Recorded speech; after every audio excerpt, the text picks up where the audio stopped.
Halo guys, ketemu lagi barengan saya Iksan. Dan di video kali ini kita bakal unboxing smartphone yang belakangan itu lagi heboh banget nih guys. Dan ini adalah smartphone dari iQOO, yaitu iQOO Z7 5G, yang memang secara spesifikasi HP ini tuh menarik banget guys. So buat kalian penasaran smartphone-nya kayak gimana dan apa aja isi di dalam paket pembeliannya, yuk langsung aja kita pindah ke kamera yang di atas biar lebih detail lagi guys. Oke, jadi kayak gini guys tampilan packaging boxnya dari iQOO Z7-nya. Dan kalau dilihat-lihat ini ya cukup menarik ya, karena minimalis banget untuk desain boxnya. Nggak ada gambar display dari smartphone-nya, bahkan untuk keterangan Z7-nya sendiri ini nggak saya temuin guys, baik di bagian atas, kiri, atau kanan, bahkan di bawahnya juga polos aja. Jadi di bagian depannya cuman ketulis iQOO aja. Dan buat kalian yang mungkin belum terlalu familiar sama nama brand dari iQOO, jadi iQOO ini sendiri tuh bisa dibilang kayak sub brandnya dari Vivo gitu ya guys. Kalau kalian sebelumnya kenal kayak Oppo dengan Realme, kemudian ada juga Xiaomi dengan Poco, jadi yang kayak gitu guys. Jadi ini iQOO adalah sub brand dari Vivo itu sendiri. Nah, untuk unit yang bakal kita unboxing kali ini adalah unit dengan varian RAM tertingginya, yaitu RAM 12GB dengan memori internal sebesar 256GB. Dengan varian warna sendiri ini adalah yang Matrix Blue alias warna biru. Buat harganya sendiri sebenarnya ini ada dua ya guys, ada yang 8/128GB. Itu sekarang kalau saya lihat di marketplace harganya ya untuk official store-nya itu 100.000 lebih murah dibandingkan di awal perilisannya, di sekitaran 4,2 jutaan. Dan untuk yang unit yang akan kita unboxing kali ini yaitu 12/256GB dijual di angka 4,8 juta alias 4,799 juta. Nanti kalau misalkan kalian tertarik mau beli, linknya tuh seperti biasa bakal saya cantumin di kolom deskripsi. Nah, kalau gitu kita langsung unboxing aja smartphone-nya. Dan ini unik banget ya. Tuh, untuk topping atau bisa dibilang tutup atas dari packaging boxnya dibikin kayak gini. Jadi kalau kalian kebalik pun ini nggak ngaruh ya guys ya. Tuh, seperti ini. Jadi bisa kalian bolak-balik kayak gini ya untuk tutup di bagian atasnya. Oke, kalau gitu langsung kita buka aja. Ini kita nemuin smartphone-nya seperti biasa. Kita singkirin dulu. Kita lihat di bagian dalamnya di sini ya. Ini ada kompartemennya ya, alias pemisah dengan yang bagian dalamnya. Kita dapetin jelly case juga. Ini soft case bening seperti ini, kita singkirin. Kemudian ada kartu-kartu juga. Ini ada stiker email juga seperti ini, kartu garansi, dan buku panduan ringkas alias buku panduan penggunaan. Lalu kita dapetin kabel charger. Dan ini kabel chargernya sudah Type-C to Type-C guys. Kalau dilihat-lihat ini keren banget sih. Berarti ini udah support power delivery ya. Nah, seperti ini. Jadi bukan USB-A to USB Type-C. Dan kemudian untuk kepala chargernya kita langsung dikasih yang 120 watt. Di harga segini, saya rasa cuman iQOO Z7 aja ya yang bisa kasih pengecasan yang kenceng banget kayak gini guys, yaitu 120 watt. Dan di bawahnya lagi di sini kita dapetin satu buah SIM ejector ya, seperti biasa yang modelannya bulat seperti ini. Nah, kalau kalian bisa lihat ya, tuh. Oke, sekarang kita langsung aja buka ya untuk plastik smartphone ya, biar nggak makin penasaran guys. Dan seperti inilah untuk desain varian warna yang Matrix Blue-nya. Wow, warnanya memang smartphone Vivo banget ya, warna birunya dengan kayak gradasi warna yang agak kayak pelangi warna ungu kayak gitu guys. Semoga masih ketangkap dengan fokus ya sama lensanya, karena ini cukup memantulkan cahaya, jadi agak susah ditangkap fokusnya. Buat bumper kameranya juga kelihatan lebar ya, ini ada dua buah lensa kamera. Yang pertama ini lensa kamera utama, resolusinya 64 megapiksel. Dan menariknya seperti yang kalian baca di sini, dia udah ada fitur OIS alias Optical Image Stabilization. Ada juga satu buah LED flash di sini, dan tentunya ada satu buah lensa kamera depth sensor. Sayangnya kayaknya untuk ultrawide maupun telefoto belum ada ya di iQOO Z7 ini.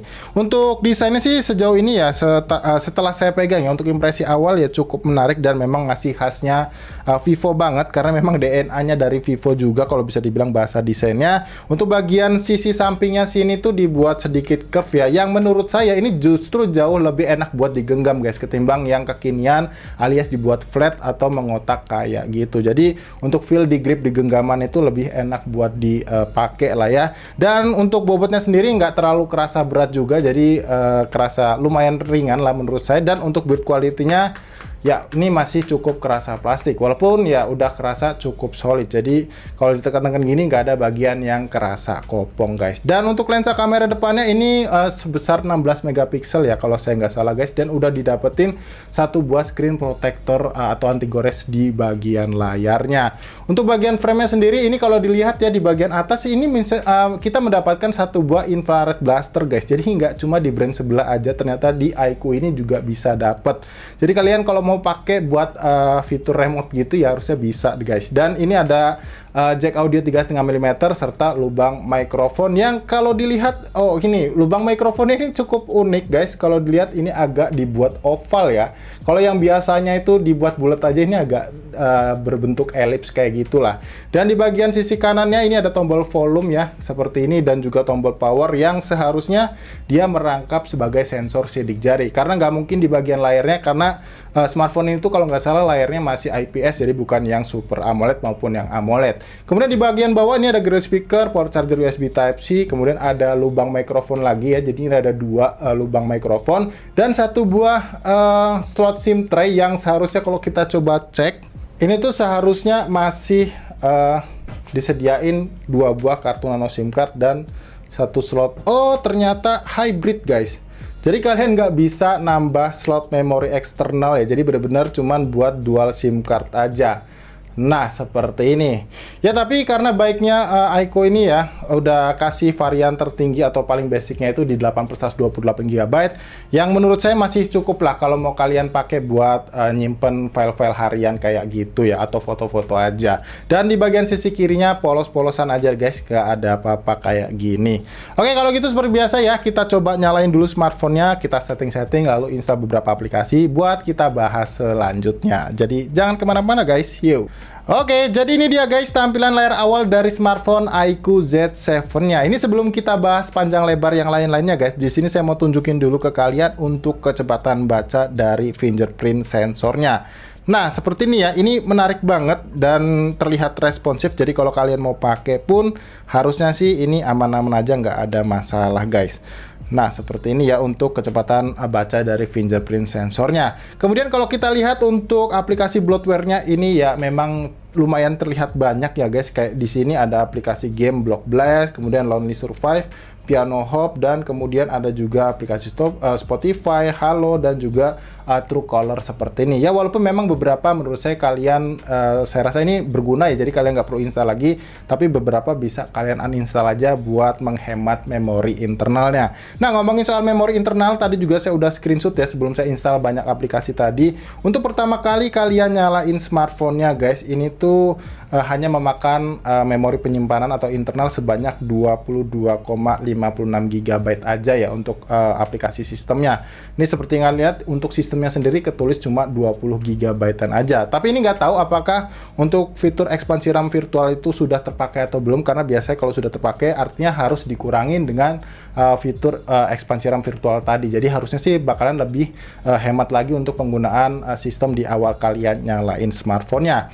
Nah, buat kalian yang mungkin belum tahu ya, karena dari awal tadi juga belum saya sebut, untuk chipset dari iQOO Z7 ini sendiri, ini tuh pakai chipset kelas mid-end paling baru ya guys, yaitu Snapdragon 782G. Ya itu bisa dibilang paling atasnya dari 778G 5G yang memang sejak tahun lalu tuh bisa dibilang menguasai untuk pangsa pasar mid-end-nya. Dan untuk skor Antutu benchmark-nya sendiri, ini tuh ada di sekitaran, kalau kita lihat, nah 570 ribuan skornya dengan detail yang seperti ini. Ini dua kali saya tes ya, ini bisa mendapatkan di atas di angka 500 ribuan yang menurut saya masih cukup stabil. Dengan kalau dilihat dari detail kayak gini guys, untuk skor GPU-nya tuh dia selalu lebih tinggi. Jadi memang secara grafis harusnya kalau misalkan kalian suka main game, smartphone ini tuh udah bagus banget guys. Dan kalau kita lihat di aplikasi selanjutnya, di sini saya udah install juga aplikasi Sensor Box buat ngelihat sensor apa aja yang ada di HP ini, yang seharusnya ini tuh udah lengkap guys. Nah, seperti yang bisa lihat, cuman dua ini aja yang seperti biasa, ini tuh wajar banget nggak ada ya atau absen di sebuah smartphone. Tapi untuk giroskopnya sendiri kalau dilihat di sini dia itu bukan virtual ya, harusnya guys, bukan virtual gyro, jadi udah hardware. Nanti kita coba lah ya buat mainin game PUBG Mobile sebentar. Dan untuk multi-touch testernya sendiri, kita coba berapa sentuhan jari di atas layarnya yang support ya guys. Kita coba lihat. Untuk 5 sentuhan jari, oke, ini kayaknya agak sedikit ngebug ya untuk aplikasi multitouch-nya. Kita coba lihat. Ya, ini agak sedikit ngebug. Coba kita force close dulu untuk aplikasi multitouch testernya, dan kita balik buka. Dan kita coba 5 dan oh, ternyata memang cuman 5 sentuhan jari aja, atau mungkin harusnya 10 ya. Karena ini kalau dilihat agak sedikit ngebug guys. Tuh, kalau kita pencet 1 dia kemencet 5-5-nya. Ini jadi kurang apa ya? Kurang bisa menyimpulkan lah ini beberapa sentuhan jari. Oke, selanjutnya di sini kalau kita lihat untuk softwarenya sendiri, dia menggunakan software sama dengan si Vivo ya guys, yaitu FunTouch OS yang versi terbaru yaitu 13, dan basis Androidnya juga udah basis Android 13. Ya kali ya guys, 2023 kalian beli smartphone dengan harga yang lumayan mahal, tapi kalian dapetin versi yang jadul. Yang mending kalian skip aja gitu ya, beli yang lain guys. Dan yang berikutnya di sini kalau kita lihat untuk aplikasi kamera bawaannya guys, ini sebelum kita bahas yang lain, untuk videonya sendiri ini juga bisa melakukan perekaman video di resolusi 4K, baik kamera belakang maupun lensa kamera depan. Harusnya ya, kita coba lihat. Oh, ternyata untuk lensa kamera depan dia terbatas di Full SD aja, dan nggak ada pilihan untuk FPS-nya. Tapi untuk di lensa kamera belakangnya dia bisa 4K 30 fps. Kalau di Full SD atau 1080p-nya bisa kalian manfaatkan di 60 fps. Untuk mode fotonya juga kelihatannya lumayan banyak ya. Kalian bisa lihat di sini ada mode yang instan 64 megapiksel ya, maksudnya yang direct lensa kameranya. Kemudian ada selang waktu, mode Pro juga ada di sini. Kalau kita lihat mode Pro-nya apakah bisa mode video? Nah, bisa juga guys. Jadi nggak cuma foto aja buat yang mode Pro-nya. Ini menarik banget sih, harusnya buat diulik nanti kalau misalkan kita bahas di video reviewnya. Nah, selanjutnya di sini saya mau tunjukin ke kalian ya seperti apa, apakah giroskopnya tadi hardware atau virtual gyro. Kita coba lihat sama-sama di game PUBG Mobile-nya guys. Oke, sekarang kita udah masuk ke dalam game PUBG Mobile-nya nih guys. Dan kalau kita intip untuk grafisnya, ini kita bisa dapetin di settingan SDR Ultra atau bahkan di Smooth Extreme-nya. Gokil ya. Jadi memang nggak salah sih kalau dipakein chipset Snapdragon 782G. Ini kita coba main sebentar ya, dan kita coba buat aktifin untuk giroskopnya apakah dia hardware atau enggak. Kita lihat. Dan ternyata benar hardware guys, jadi udah lancar, nggak ada delay. Cakep banget ya. Oke, sekarang kita coba main di settingan Smooth Extreme-nya guys, dan kelihatannya memang smooth banget ya.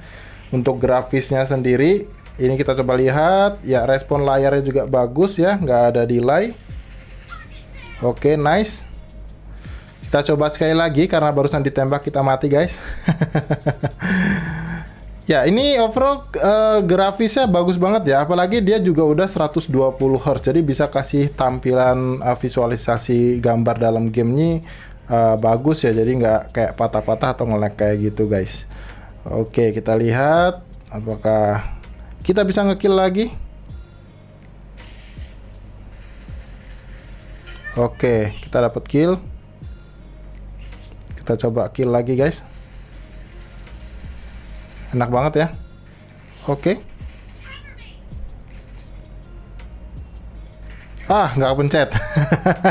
Nah, sekarang kita coba intip nih, apakah fitur daripada refresh rate layar 120 Hz ini bisa adaptif. Kalau kita lihat di sini, ternyata untuk refresh rate-nya dia ada yang pilihan adaptif alias yang pintar guys. Jadi bisa menyesuaikan sama aplikasi apa yang lagi kalian buka. Atau kalau misalkan kalian mau lock ya di 120 Hz juga langsung bisa. Bahkan kalian tuh dikasih opsi yang 90 Hz-nya juga guys. Jadi kalau misalkan kalian pengen dapetin impresi yang smooth gitu ya waktu scroll-scroll, tapi kalian nggak pengen ya boros baterainya gitu, karena kalau kalian standby di 120 Hz pasti dia bakal lebih boros. Tapi kalau misalkan kalian standby di 90 Hz ya boros, cuman agak sedikit bisa terjaga lah kayak gitu ya. Ya walaupun memang saya secara basicnya bakalan kasih opsi yang pengalihan pintar aja ya, karena biar bisa menghemat baterainya kayak gitu.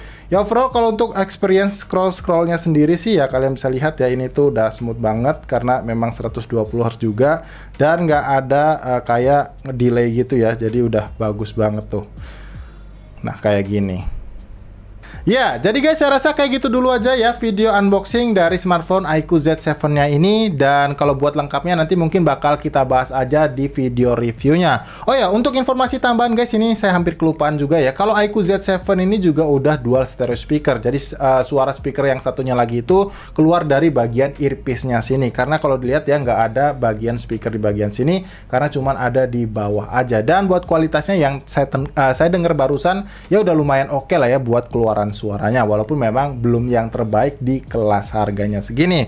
Oke, overall menurut saya untuk iQOO Z7 ini ya di harga 4 jutaannya ya, mulai dari 4,2 jutaannya tadi, ini tuh layak banget guys, apalagi chipsetnya bukan chipset daur ulang ya, bener-bener baru 782G. Androidnya juga udah Android 13, bukan Android versi jadul, Android 11. Dan untuk experience yang sejauh ini saya dapetin ya udah enak banget lah ya, kalau mau kalian pakai scroll kayak gini. Untuk layarnya sendiri juga kelihatan oke gitu ya, jadi nggak kelihatan kayak pucat gitu, walaupun dia panel layarnya bukan yang AMOLED. Untuk build quality-nya juga ini nggak kerasa murahannya guys, jadi ya bener-bener cukup bisa lah buat kalian pertimbangin kalau misalkan kalian lagi cari smartphone di range harga segini alias di 4 jutaannya. Pokoknya hindarin lah kalau kalian mau beli itu smartphone yang masih kasih spesifikasi kayak daur ulang gitu ya, jadi kalian skip aja deh smartphone yang kayak gitu. Oke, saya rasa kayak gitu dulu aja guys. Kalau misalkan kalian suka sama video ini, jangan lupa di like ya videonya dan di share ke teman-teman kalian kalau kalian ngerasa video kita kali ini bermanfaat. Dan satu lagi guys, nanti di akhir video akan saya kasih beberapa sampel foto dari lensa kamera 64 megapikselnya. So pastiin kalian nonton video ini sampai terakhir guys. Oke, kalau gitu sampai di sini saya Iksan pamit dan sampai kita ketemu lagi guys di video unboxing berikutnya.